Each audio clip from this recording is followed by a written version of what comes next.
Everyone, welcome back to my channel. आज की इस वीडियो में हम डिस्कस करने वाले हैं example of Boolean algebra. Last video में मैंने आपको बताया था कि बूलियन अलजेब्रा होता क्या है और इस पे जो बाइनरी ऑपरेशन डिफाइन होते हैं वो किस तरीके से होते हैं। आज के वीडियो में हम इसका एग्जाम्पल देखेंगे, तो मैं एग्जाम्पल स्टार्ट कर देती हूँ।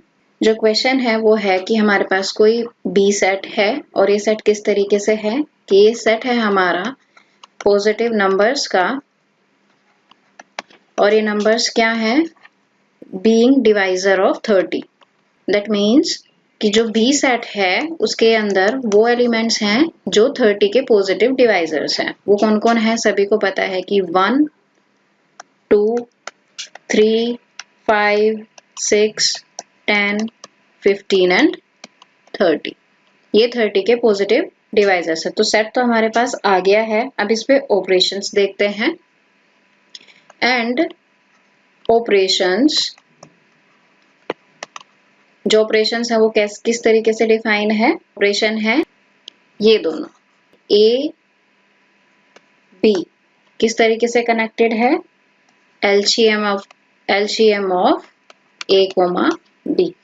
इसी तरीके से जो सेकंड ऑपरेशन डिफाइन है वो किस तरीके से है, HCF of A comma B. Binary operation है जो एलसीएम ऑफ नंबर्स है और जो सेकंड ऑपरेशन है वो HCF ऑफ नंबर्स है। इनको बूलियन की लैंग्वेज में इन ऑपरेशंस का नाम होता है एंड और इसका होता है और। तो अब हमें करना क्या है, इसमें हमें बी सेट को यानी कि हमें बी एंड और इनको प्रूव करना है कि ये बूलियन अलजेब्रा फॉर्म कर रहा है सेट, राइट।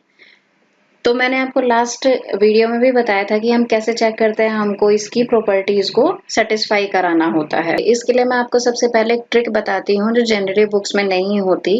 अब जितनी भी आपको प्रॉपर्टीज है, जैसे फॉर एग्जांपल आपको कितनी प्रॉपर्टी सेटिस्फाई करानी होगी, क्लोजर, उसके बाद आपको एसोसिएटिविटी, उसके बाद कॉम्यूटेटिव, डिस्ट्रीब्यूटिव, उसके बाद एग्जिस्टेंस ऑफ आइडेंटिटी एलिमेंट और फिर कॉम्प्लीमेंट लॉ। 6 लॉज आपको इसमें प्रूव करने पड़ेंगे हर एक एलिमेंट के लिए। और बी सेट में एलिमेंट कितने हैं, 8 एलिमेंट्स हैं। इसमें कुछ प्रॉपर्टीज तो ऐसी भी हैं जिसमें 2-2 पॉइंट्स है, जैसे डिस्ट्रीब्यूटिव ले लीजिए या एसोसिएटिव ले लीजिए। तो हर एक एलिमेंट के लिए आप अलग अलग प्रूव करके दिखाओगे तो ये बहुत ही लेंदी हो जाएगा। तो इसकी शॉर्ट ट्रिक क्या है कि आप टेबल बना लीजिए। जितने भी ऑपरेशंस आपको डिफाइन होते हैं उनके रेस्पेक्ट में आप एक टेबल बना लीजिए। उससे क्या होगा कि आपका टाइम भी बचेगा और आपको आसान हो जाएगा। मैं यहाँ पे एक टेबल बना लेती हूँ पहले, किसके रेस्पेक्ट में, फर्स्ट ऑपरेशन के रेस्पेक्ट में, राइट। अब इस टेबल के जो एलिमेंट्स होंगे वो किस तरीके से होंगे, देखिए हम एक एक एलिमेंट पे काम करेंगे। हमने यहाँ से 1 को उठाया पहले और इस 1 को मैं अप्लाई करूंगी ये सब एलिमेंट्स पे, 1 to 30 पे मैं अप्लाई करूंगी। तो जब मैं 1 को 1 पे अप्लाई करूंगी अंडर दिस ऑपरेशन, 1 जब 1 पे अप्लाई होगा दैट मीन्स ये सपोज करिए ए एलिमेंट है और ये सपोज करिए बी एलिमेंट है। तो ये ए एंड बी किस तरीके से डिफाइन है, LCM of A and B. That means ये होगा, इसका जो रिजल्ट आएगा वो आएगा एलसीएम ऑफ 1 एंड 1 जो होता है 1, यानी कि यहाँ पे रिजल्ट आ जाएगा 1। अब इसी तरीके से 1 को 2 के साथ ऑपरेट करेंगे तो 1 और 2 का एलसीएम आप लेंगे तो 2। इसी तरीके से बाकी सभी के मैंने ऑपरेशन लगा के रिजल्ट यहाँ पे लिख दिए। अब इसी तरीके से जो सेकंड एलिमेंट है 2, उसको आप इन सभी पे ऑपरेट करेंगे 1 by 1। तो 2 को 1 के साथ करेंगे तो एलसीएम 2, 2 को 2 के साथ करेंगे 2, 2 को 3 के साथ करेंगे 6, 2 को 5 के साथ करेंगे तो 10, 2 को 6 के साथ करोगे आप तो 6। इसी तरीके से मैं बाकी सभी के रिजल्ट भी लिख दूंगी। तो मैं ये पूरी टेबल बना देती हूँ इसी तरीके से। तो ये पूरी टेबल मैंने बना ली है। सेकंड ऑपरेशन के रेस्पेक्ट में भी हम टेबल बनाएंगे, वो मैं अभी बताऊंगी। लेकिन पहले इस ऑपरेशन के रेस्पेक्ट में जितनी भी आपकी जो 6 प्रॉपर्टीज हैं उसके रेस्पेक्ट में आपको हर एक एलिमेंट के लिए चेक करके दिखाना पड़ेगा। तो उसके लिए आप क्या करें कि इंडिविजुअल आपको ना करना पड़े, उसके लिए आप कैसे कर सकते हो, उसके लिए आप जैसे आपको सबसे पहले क्लोजर प्रॉपर्टी सेटिस्फाई करानी होती है। जितना भी आपके रिजल्ट आए हैं इस टेबल में उसमें आप देख लो कि कोई भी एलिमेंट इन 8 एलिमेंट से बाहर जा रहा है या नहीं जा रहा है। आप देखो जितना भी रिजल्ट आया है इस टेबल में सारे के सारे जो रिजल्ट है वो 1 2 3 5 6 10 15 और 30 ही है। इनसे अलग कोई भी नया नंबर इसमें नहीं आया है। दैट मीन्स बी के हर एक एलिमेंट के लिए जो आपकी क्लोजर प्रॉपर्टी है वो सेटिस्फाई होती है। तो आप यहाँ पे कैसे लिख सकते हो, आप हर एक एलिमेंट का ना करके आप क्या लिख सकते हैं, for all A comma B belongs to B, A and B belongs to B, right? Hence, closure property is satisfied on B under operation AND, right? तो ये आपकी फर्स्ट प्रॉपर्टी फर्स्ट ऑपरेशन के रेस्पेक्ट में satisfy हो गई है, right? आपको second के रेस्पेक्ट में भी करनी है, वो मैं अभी जब सेकंड की टेबल बनाऊंगी तब मैं आपको बताऊंगी। तो ये हो गया हमारा फर्स्ट ऑपरेशन। उसके बाद सेकंड ऑपरेशन क्या है, कॉम्यूटेटिव लॉ। कॉम्यूटेटिव में मैंने आपको क्या बताया था कि हम दो एलिमेंट को लेते हैं और हम चेक करते हैं कि अगर मैं ए को बी के साथ ऑपरेट कर रही हूँ या मैं बी को ए के साथ ऑपरेट कर रही हूँ, तो इन दोनों के जो भी रिजल्ट आएंगे वो इक्वल होने चाहिए, राइट? अगर ऐसे इक्वल हो जाता है दैट मीन सेटिस्फाई हो रही है, नहीं तो नहीं हो रही है। और ये हर एक एलिमेंट के लिए ए और बी में होना चाहिए। तो इसको आप प्रूव करने के लिए क्या करेंगे, आप क्या करें, एलिमेंट्स आप यहाँ पे चेक कर ले टेबल के अंदर। फॉर एग्जाम्पल मैं ले रही हूँ 5 और 6 को मैंने लिया, तो मैंने लिया 5 एंड 6। तो जब मैंने 5 को 6 पे ऑपरेट किया अंडर दिस ऑपरेशन, तो मेरा आउटपुट कितना आया था, यहाँ पे टेबल में आप देखिए इट इज 30, राइट? तो अभी अगर 6 और 5 को ऑपरेट करने पे मेरा 30 आ जाता है, तो क्या होगा, यहाँ पे देखिए 6 है और ये 5 है, इसका जो रिजल्टेंट है दैट इज ऑल्सो 30। तो ये आप चेक कर लीजिए, हर एक एलिमेंट के लिए जब आप यहाँ पे चेक करेंगे इनसाइड द टेबल, तो आप देखेंगे कि हर एक एलिमेंट के लिए सेटिस्फाई हो रहा है। तो आप एक या दो करके दिखा दीजिए उनको, और उसके बाद जो भी आपको फाइनली लिखना क्या है कि for all A B belongs to B, commutative property is satisfied on B under operation this one, right? तो ये आपके लिए ज्यादा इजी हो जाएगा कंपेयर टू कि हर एक एलिमेंट को आप कर करके दिखा रहे हो। तो इसी तरीके से आपको रिमेनिंग प्रॉपर्टीज को भी सेटिस्फाई करा करा के दिखाना है। तो हमें चेक करना था चूंकि इसमें कि ये बूलियन है या नहीं, तो मैं आपको करके दिखाऊंगी। अभी मैंने दो प्रॉपर्टीज आपको करके दिखा दी है कि क्लोजर और कॉम्यूटेटिव इस ऑपरेशन के रेस्पेक्ट में सेटिस्फाई हो रही है। इसी तरीके से जब आप एसोसिएटिव करोगे, आप डिस्ट्रीब्यूटिव करोगे, आप वो भी सेटिस्फाई हो जाएंगे। अब इसमें नेक्स्ट जो प्रॉपर्टी आएगी वो आएगी एग्जिस्टेंस ऑफ आइडेंटिटी एलिमेंट्स और कॉम्प्लीमेंट लॉ। वे दोनों मैं आपको करके दिखा देती हूँ। नेक्स्ट हम बात करेंगे आइडेंटिटी एलिमेंट की। आइडेंटिटी एलिमेंट क्या होता है कि आप जिस भी ऑपरेशन के रेस्पेक्ट में किसी एलिमेंट पे ऑपरेट करें दूसरे एलिमेंट को, तो वो सेम रिजल्ट दे दे आपको, राइट? तो इस टेबल में आप देखिए कि वो कौन सा एलिमेंट है इनमें से जिसको मैंने इन एलिमेंट पे ऑपरेट किया है और मेरा सेम रिजल्ट आ गया हो। तो आप देखिए जो फर्स्ट एलिमेंट है ये 1, उसको मैंने जब ऑपरेट किया तो वो सेम आपको रिजल्ट दे रहा है। दैट मीन्स इसको आप कैसे लिखेंगे, for all A belongs to B there exist 1 belongs to B such that A and 1 equal to A for all A belongs to B, right? तो आपको ये 1 एलिमेंट मिल गया है जो आइडेंटिटी एलिमेंट है इस ऑपरेशन के रेस्पेक्ट में, ठीक है? इसी तरीके से हम दूसरे ऑपरेशन के रेस्पेक्ट में भी आइडेंटिटी एलिमेंट को देखेंगे। अब इसके बाद आता है next complement law. Complement law में क्या होता था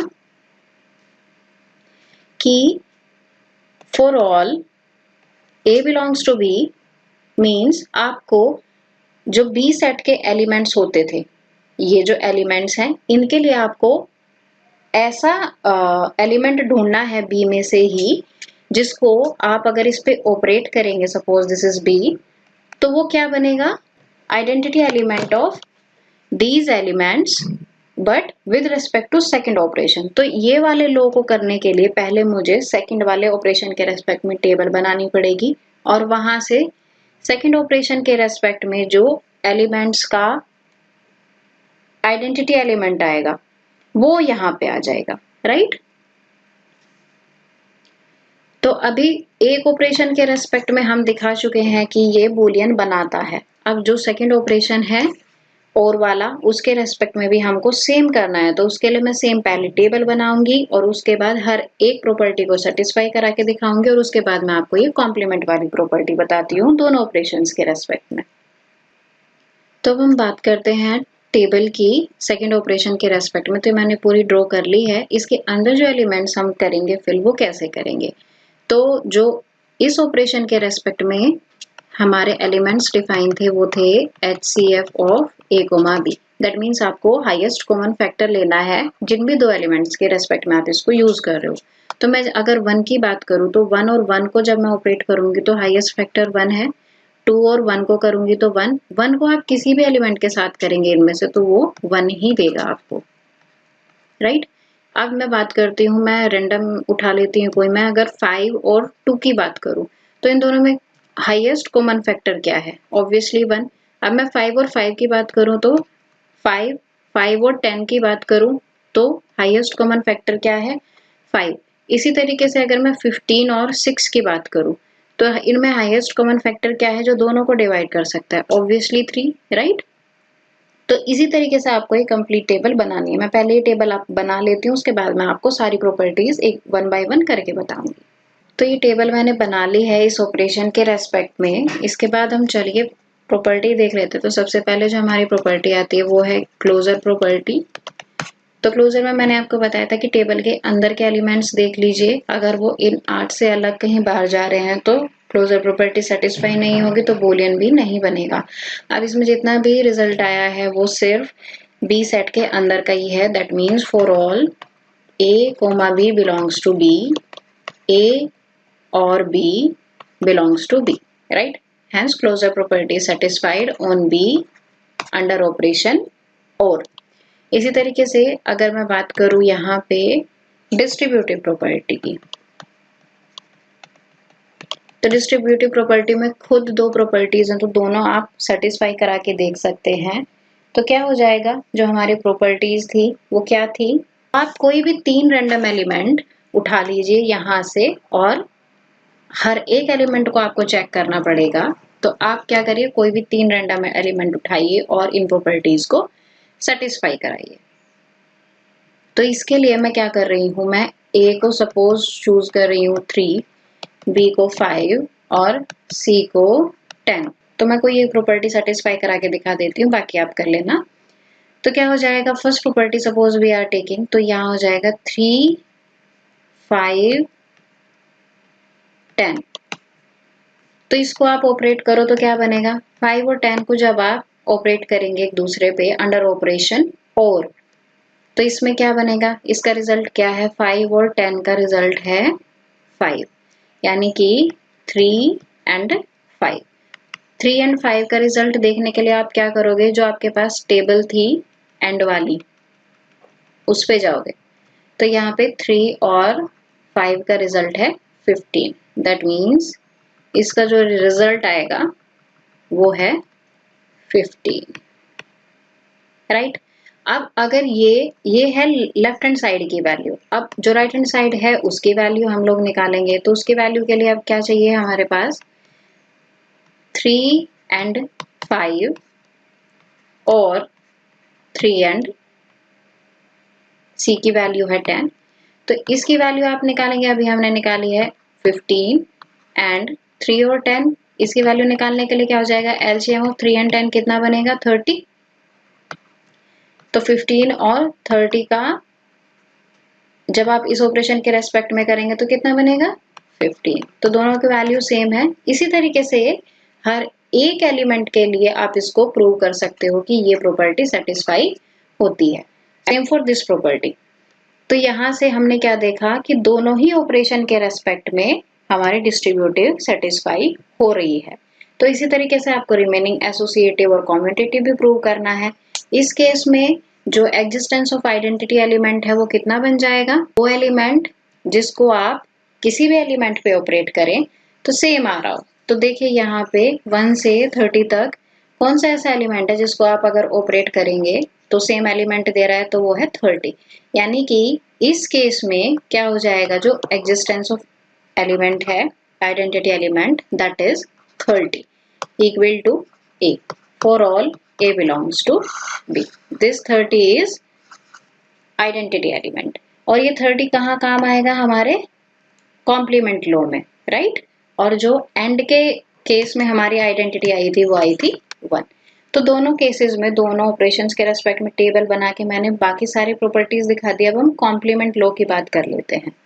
तो कॉम्प्लीमेंट लो के लिए मैंने आपको यहाँ बताया था कि जब हम फर्स्ट ऑपरेशन के रेस्पेक्ट में कॉम्प्लीमेंट लो लगाते हैं दो एलिमेंट्स के बीच में, तो जो यहाँ पे आउटपुट आता है वो आता है identity of elements with respect to second operation, जो कितनी आई है 30।